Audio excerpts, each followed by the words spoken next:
রাজধানীর Viqarunnisa Noon school and কলেজের প্রথম শ্রেণীর ১৬৯ ছাত্রীর ভর্তি বাতিল বলে রায় দিয়েছে হাইকোর্ট। একই সাথে এই ভর্তির ক্ষেত্রে দুর্নীতি ও অনিয়ম তদন্তে কমিটি গঠন করে দিয়েছে আদালত। এ বিষয়ে জারি করা রুল নিষ্পত্তি করে মঙ্গলবার বিচারপতি JBM হাসান ও বিচারপতি রাজিক আল জলিলের হাইকোর্ট বেঞ্চ এই রায় দেন।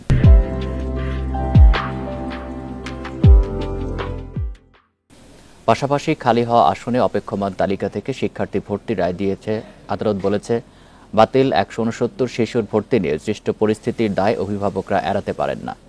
এর আগে গত ১৯ মে রাজধানীর ভিকারুননিসা নূন স্কুল অ্যান্ড কলেজের প্রথম শ্রেণীর ১৬৯ ছাত্রীর ভর্তি কেন বাতিল হবে না, এই মর্মে জারি করা রুলের শুনানি শেষ হয়।